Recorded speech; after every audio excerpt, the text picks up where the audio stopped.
Raise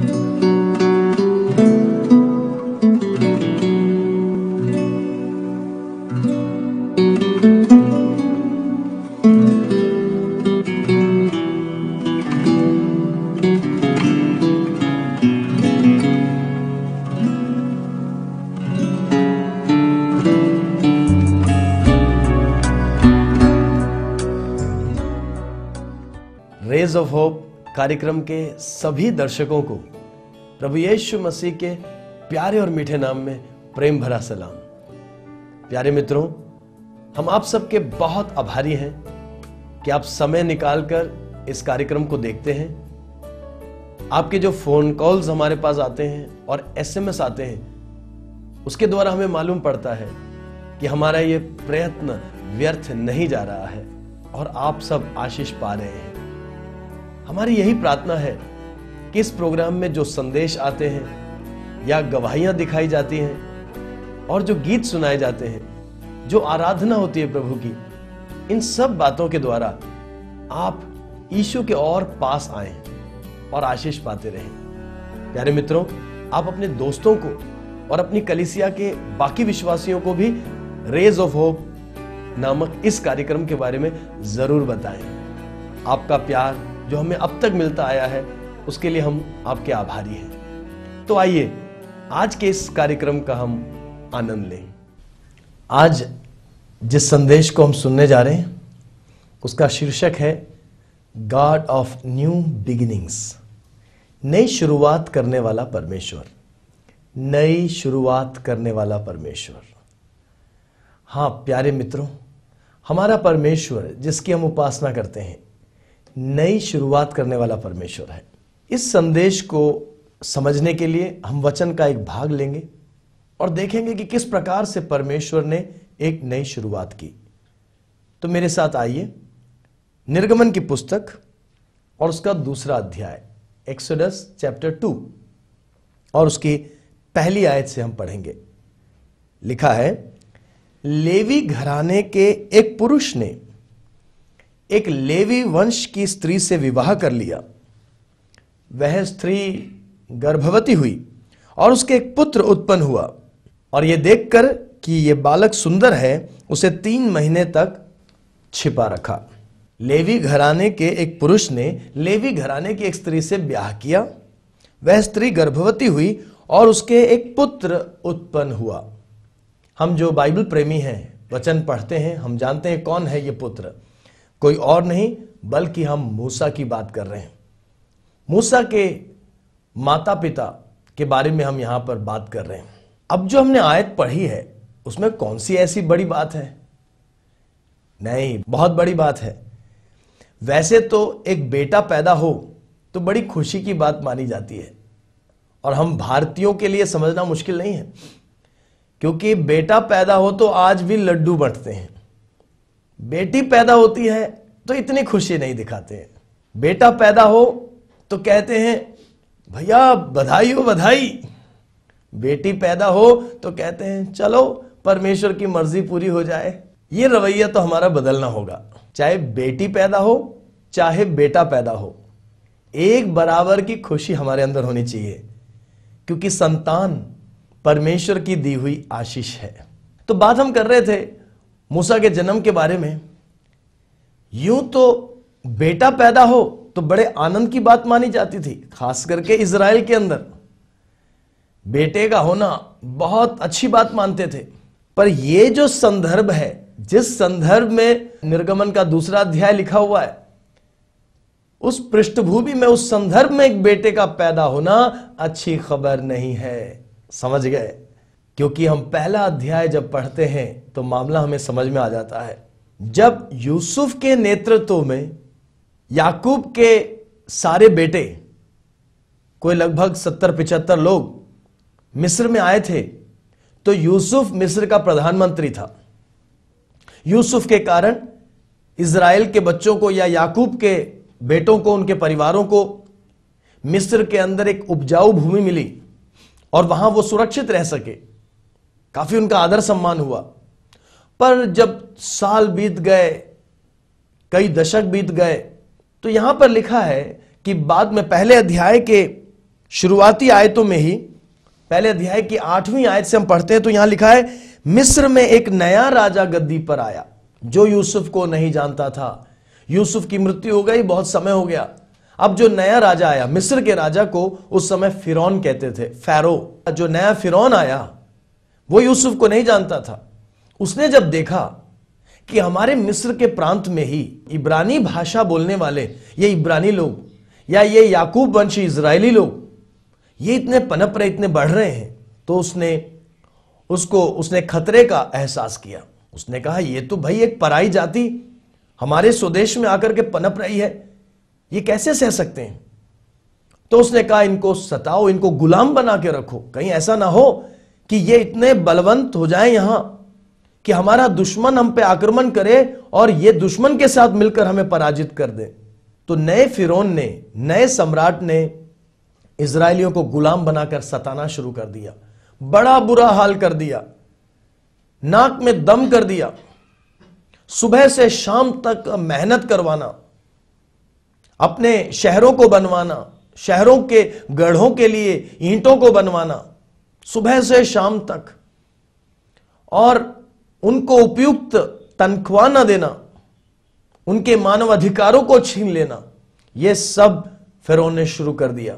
बात यहां तक नहीं, आगे फिरौन ने एक और आज्ञा निकाली कि इजरायलियों के बीच में अगर कोई बेटा पैदा हो तो वो बेटा तुरंत मार दिया जाए। सारे दाइयों को आज्ञा दी गई कि इब्रानी घर के अंदर जब एक बेटा पैदा हो तो वो बेटा जन्मते ही मार डाला जाए। प्यारे मित्रों, ऐसे ना जाने इजरायलियों के कितने बेटे जन्मते ही नील नदी में डालकर मार दिए गए। ऐसी पृष्ठभूमि के अंदर एक स्त्री कैसे चाहेगी कि उसका बेटा हो। अब प्यारे मित्रों, अल्ट्रासाउंड का कोई जमाना तो है नहीं।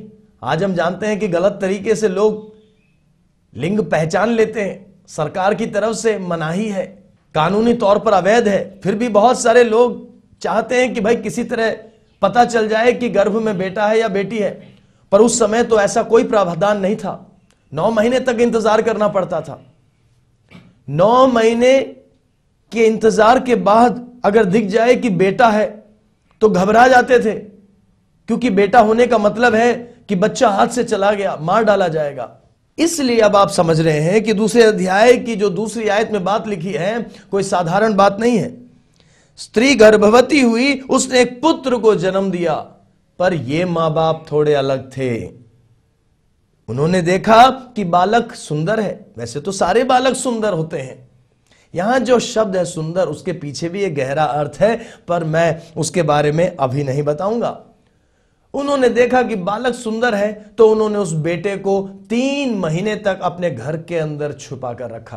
3 महीने के बाद जब ऐसी स्थिति हो गई कि बच्चा अब घर में छिप नहीं सकता, उन्होंने प्रभु से अगुवाई मांगी।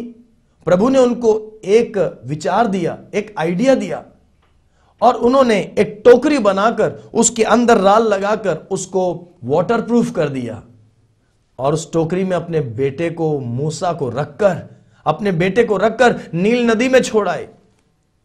नील नदी में यह टोकरी बांसों के बीच में फंसी रही। जब फिरौन की बेटी आई नहाने के लिए तो उसने एक बच्चे के रोने की आवाज सुनी और अपनी नौकरानियों को टोकरी लाने के लिए कहा। टोकरी जैसे उन्होंने खोला तो क्या देखा कि एक बच्चा है, पहचान लिया इब्रानी बच्चा है। पर राजकुमारी के दिल में ऐसी ममता भर गई कि उसने बच्चे को मारना ना चाहा, बल्कि उस बच्चे को गोद ले लिया, पानी में से उसको निकाला और उसने उसका नाम मूसा रख दिया। बाद में हम कहानी जानते हैं कि वहां दूर से मूसा की बड़ी बहन देख रही थी, दौड़कर आई राजकुमारी के पास, कहने लगी, मैं आपके लिए क्या कोई इब्रानी स्त्री ले आऊं जो इस बच्चे को दूध पिलाए। रानी ने कहा, जा ले आ। वो दौड़ कर गई और अपनी माता को लेकर के आ गई, योकेबेद को लेकर के आ गई। योकेबेद का सौभाग्य देखिए, वो अपने ही बेटे को दूध पिला रही है, और साथ साथ में फिरौन के महल से हर महीने तनख्वाह भी ले रही है। प्रभु ऐसे ही अद्भुत काम करता है अपने लोगों के लिए। और दूध पीना छूटने से पहले योकेबेद ने अपने बेटे को सब कुछ समझा दिया था कि हम कौन हैं और हमारा मकसद क्या है। तो प्यारे मित्रों, यह थी कहानी। अब इस कहानी में से हम देखेंगे कि हमारा परमेश्वर किस प्रकार से नई शुरुआतों का परमेश्वर है। इस बात को हम अच्छी तरह जानेंगे प्रेरितों के काम में से। एक्ट्स ऑफ अपोस्टल्स, प्रेरितों के काम, अध्याय 7 और उसकी 20वीं आयत। अध्याय 7 उसकी 20वीं आयत में लिखा है, उस समय मूसा उत्पन्न हुआ, वह परमेश्वर की दृष्टि में बहुत ही सुंदर था। वह 3 महीने तक अपने पिता के घर में पाला गया। उस समय मूसा उत्पन्न हुआ और परमेश्वर की दृष्टि में सुंदर था। और परमेश्वर की दृष्टि में कौन सुंदर होता है? परमेश्वर को क्या भाता है? विश्वास। विश्वास से लिया हुआ कदम, विश्वास में की गई आज्ञाकारिता परमेश्वर को भाती है। प्यारे मित्रों, परमेश्वर की नजर में बच्चा सुंदर था, इसलिए उसके माता पिता ने उसको 3 महीने तक छुपा कर रखा। पर हमारा ध्यान 20वीं आयत के शुरुआत के भाग के ऊपर है। लिखा है, उस समय मूसा उत्पन्न हुआ। उस समय, किस समय? देखिए उसकी 17वीं आयत को, किस समय मूसा उत्पन्न हुआ। देखने वालों को क्या लग रहा है? इजरायलियों के साथ सब कुछ बिगड़ रहा है। कहां इजरायलियों के पूर्व पिता अब्राहम से प्रभु ने कहा था, मेसोपोटामिया छोड़ दे, अपने पिता के घर को छोड़कर निकल, मैं तुझे एक बड़ी जाति बनाऊंगा, मैं तुझे महान करूंगा, मैं तुझे दुनिया की सारी जातियों के लिए आशीष की वजह बनाऊंगा, मैं तुझे आशीष दूंगा। ये सारे वायदे प्रभु ने अब्राहम से किए थे। पर अब्राहम का कुल, अब्राहम के वंशज आज मिस्र के अंदर गुलाम हैं, मिस्र में गुलामी की चक्की पीस रहे हैं। प्यारे मित्रों, करा रहे हैं, उनके मानवाधिकार छिन गए हैं, उनको उनकी मेहनत का प्रतिफल नहीं मिल रहा है, उनको सताया जा रहा है। ऐसा लग रहा है परमेश्वर दुआ नहीं सुन रहा, ऐसा लग रहा है सब कुछ बिगड़ रहा है, कुछ भी अच्छा नहीं हो रहा। कहां गए प्रभु के वायदे? कहां गया अब्राहम का परमेश्वर? प्यारे मित्रों, हमारी नजर में और लोगों की नजर में तो समय बहुत बुरा था। इतना बुरा समय कि इजरायलियों के बीच में एक बेटा तक नहीं पैदा हो सकता। अगर बेटा पैदा हो जाए तो वो पानी में डालकर मार दिया जाता था। लिखा है, यह है हमारा नजरिया। वचन में लिखा, उस समय मूसा उत्पन्न हुआ। किस समय? अब परमेश्वर के नजरिए के साथ, वचन के नजरिए के साथ। आइए हम इस बात को जरा देखें कि क्या हम जो सोच रहे सही है। 17वीं आयत में लिखा है, परंतु जब उस प्रतिज्ञा के पूरे होने का समय निकट आया जो परमेश्वर ने अब्राहम से की थी, तो मिस्र में इजरायली लोग बढ़ गए और बहुत हो गए। तब मिस्र में दूसरा राजा हुआ जो यूसुफ को नहीं जानता था। 19वीं आयत में लिखा है, उसने हमारी जाति से चालाकी करके हमारे बाप दादों के साथ यहां तक बुरा व्यवहार किया कि उन्हें अपने बालकों को फेंक देना पड़ा कि वे जीवित ना रहें। हमने पहले क्या बोला था? किस समय मूसा पैदा हुआ? मानवीय नजरिए से लग रहा है तब पैदा हुआ जब हालात बहुत खराब हैं, तब पैदा हुआ जब सब कुछ बिगड़ रहा है, तब पैदा हुआ जब लग रहा है कि परमेश्वर ने छोड़ दिया, तब पैदा हुआ जब लग रहा है कि प्रार्थनाओं का जवाब नहीं मिल रहा है। पर प्रभु का वचन ऐसा नहीं कहता है। प्रभु का वचन क्या कहता है? प्रभु का वचन कहता है, जब उस प्रतिज्ञा के पूरे होने का समय आया जो परमेश्वर ने अब्राहम से की थी, तब इजरायलियों की हालत बिगड़ने लगी। तब ऐसा हुआ कि इजरायलियों के साथ ऐसा बुरा व्यवहार हुआ कि उनको अपने बालकों को, अपने बेटों को फेंक देना पड़ा कि वे जीवित ना रहें। प्यारे मित्रों, कुछ बुरा हो रहा है, कुछ बिगड़ रहा है। इसका मतलब यह नहीं है कि परमेश्वर भुला गया है, परंतु इसका मतलब यह है कि परमेश्वर के कुछ वायदों के पूरा होने का समय आ गया है, नई शुरुआत का समय आ गया है। प्रभु की स्तुति होने पाए, प्रभु महान की स्तुति होने पाए। हमारा परमेश्वर नई शुरुआतों का परमेश्वर है। जब लगता है सब कुछ बिगड़ गया, जब लगता है सब कुछ टूट गया, जब लगता है सब कुछ बिखर गया, जब लगता है कि अब कोई उम्मीद नहीं, जब लगता है अब कोई वायदे पूरे नहीं होंगे, जब लगता है कि परमेश्वर ने भी छोड़ दिया। प्यारे मित्रों, बाइबल पर विश्वास करने वाले अजीजों, प्रभु भक्ति में चलने वाले मित्रों, आप याद रखना, वो एक नई शुरुआत का समय हो सकता है। बल्कि वो एक नई शुरुआत का समय है विश्वास करने वालों के लिए, प्रभु से प्रेम करने वालों के लिए, प्रभु के भय में चलने वालों के लिए, प्रभु की भक्ति में चलने वालों के लिए वो एक नई शुरुआत का टाइम है। That is the time for a new beginning, because our God is a God of new beginnings. क्योंकि हमारा परमेश्वर नई शुरुआतों का परमेश्वर है। हालेलुया, प्रभु की स्तुति हो, यीशु मसीह की स्तुति होने पाए। हमारा परमेश्वर समय का पालक है। Our God is a great timekeeper. उसको जगाने की जरूरत नहीं है, वो सोता नहीं है कि आपको परमेश्वर को जगाना पड़े, वो भूलता नहीं है कि आपको परमेश्वर को याद दिलाना पड़े। प्यारे मित्रों, परमेश्वर को पता है कि उसने अब्राहम से एक वादा किया था। मूसा से लगभग 600 साल पहले परमेश्वर ने अब्राहम से एक वादा किया था, इजराइलियों से एक वादा किया था। परमेश्वर को याद है। उस वादे को पूरा करने का सबसे अच्छा समय कौन सा है? परमेश्वर को याद है। जब उचित समय आएगा परमेश्वर काम करने लगेगा। Our God is a specialist in crisis intervention. सबसे बड़े दुख के समयों में मंच पर उतरना हमारे परमेश्वर का स्वभाव है। जब हालात बिल्कुल बिगड़ जाती हैं, जब मानवीय क्षमताएं खत्म हो जाती हैं, जब इंसान की ताकत निष्फल हो जाती है, सबसे अच्छे समय तक का परमेश्वर इंतजार करता है। और जब वो सबसे अच्छा समय आता है, परमेश्वर अद्भुत काम करता है, नई शुरुआत करता है। जब लग रहा था सब कुछ बिखर गया, तब अमराम और योकेबेद को परमेश्वर ने वैवाहिक जीवन में जोड़ा और उनको एक पुत्र दिया। प्यारे मित्रों, कब वो पुत्र उत्पन्न हुआ? जब परमेश्वर एक नई शुरुआत करना चाहता था। कौन है मूसा? मूसा इजराइलियों की प्रार्थनाओं का जवाब है। मूसा परमेश्वर के वायदों की पूर्ति है। मूसा एक नई शुरुआत है। मूसा एक जागृति है। Moses is an answer to prayer. Moses is a revival. Moses is a new beginning. Moses is the fulfilment of God's promises. हमारा परमेश्वर नई शुरुआत का परमेश्वर है। प्यारे मित्रों, परमेश्वर भूलता नहीं है। परमेश्वर के काम करने का ढंग बहुत अलग होता है। हमें लग रहा होगा कि सब कुछ बिगड़ गया, पर शायद वही परमेश्वर के काम करने का सबसे अच्छा समय होता है। बहुत गहरे अंधेरे के बीच में ही तो बिजली जब कड़कती है तो बिजली साफ दिखती है। अंधेरों के बीच में ही परमेश्वर का काम अद्भुत तरीके से दिखता है। मैं विश्वास करता हूं हमारे स्वदेश भारत के लिए यह समय है। जब हमें लग रहा है कि सब कुछ बिगड़ रहा है, बिगड़ नहीं रहा। यह समय है नई शुरुआत का, यह समय है जागृति का।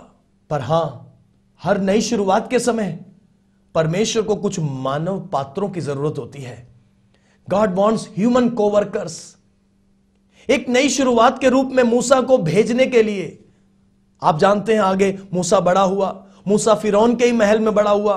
40 साल तक उस जमाने, आज से 3,500 साल पहले की सबसे अच्छी विद्या, सबसे अच्छी तालीम फिरौन के महल में मूसा ने पाई। 40 साल के बाद 40 साल प्रभु ने मरुभूमि में चरवाहे के रूप में मूसा को तैयार किया। 80 साल के मूसा के द्वारा लाखों लाखों इजरायलियों को परमेश्वर फिरौन की गिरफ्त में से, मिस्र की गुलामी में से बाहर निकाल कर लाया। 40 साल तक मरुभूमि में उनको चलाकर वायदे के देश तक पहुंचाया। पर प्यारे मित्रों, एक उस मूसा को भेजने के लिए, उस नई शुरुआत के लिए परमेश्वर को अमराम और योकेबेद की जरूरत पड़ी। विश्वास के 2 योद्धाओं की जरूरत पड़ी। हम जब इब्रानियों की पत्री 11वां अध्याय और उसकी 23वीं आयत पढ़ते हैं तो वहां हम पाते हैं विश्वास ही से मूसा के माता पिता ने उसको उत्पन्न होने के बाद 3 महीने तक छिपा रखा। वे राजा की आज्ञा से ना डरे। अमराम और योकेबेद साधारण लोग नहीं थे, वो विश्वास के योद्धा थे। वो इब्रानियों 11 अध्याय में विश्वास की सूची में आए हुए विश्वास के शूर वीरों में गिने गए। राजा की आज्ञा थी, बेटा पैदा हो तो सौंप दिया जाए, मार डाला जाए। पर वे राजा की आज्ञा से नहीं डरे। उन्होंने अपने गर्दन को दांव पे लगा दिया और वो मरने के लिए तैयार हो गए, क्योंकि उन्होंने प्रभु की वाणी सुनी थी। विश्वास सुनने से और सुनना प्रभु के वचन से होता है। वो प्रभु की वाणी सुनते थे, उस वाणी ने उनके अंदर विश्वास पैदा किया था। उस विश्वास ने प्रभु को प्रसन्न किया। इसलिए जब बेटा पैदा हुआ तो उनको एहसास हुआ बेटा सुंदर है, प्रभु की वाणी पूरी हुई है। उन्होंने अपनी जान की बाजी लगाकर बच्चे को 3 महीने तक छुपाया। आज नई शुरुआत के लिए प्रभु को विश्वास करने वालों की जरूरत है, विश्वास के योद्धाओं को जरूरत है। क्या आप इस युग में, क्या आप इस पीढ़ी में, क्या आप आज के जमाने में अमराम और योकेबेद जैसे विश्वास के योद्धा बनेंगे? और परमेश्वर जो नई शुरुआत आपके घर में, आपके समाज में, आपके शहर में, आपके देश में लाना चाहता है, क्या आप उस नई शुरुआत के अंदर शामिल होना चाहेंगे? अगर चाहेंगे तो आज सौंपिए अपने जीवन को। कहिए, प्रभु जान की भी बाजी लगा दूंगा, पर तेरी महिमा होनी चाहिए, तेरे काम प्रकट होने चाहिए, तेरे राज्य का काम पूरा होना चाहिए। जो जागृति, जो नई शुरुआत तू मेरे जीवन में, मेरे परिवार में, मेरे गांव में, मेरे शहर में, मेरी कलीसिया में, मेरे देश में, भारत में तू भेजना चाहता है, उसमें मैं शामिल होना चाहता हूं। क्या आज आप एक ऐसा समर्पण करेंगे? ऐसा समर्पण कीजिए, प्रभु निश्चय आपको इस्तेमाल करेगा। मैं आशा करता हूं कि आज इस संदेश के द्वारा नई शुरुआत करने वाले परमेश्वर पर आपका विश्वास और सुदृढ़ हो जाएगा और आप अमराम और योकेबेद की तरह अपना जीवन सौंपेंगे। God bless you.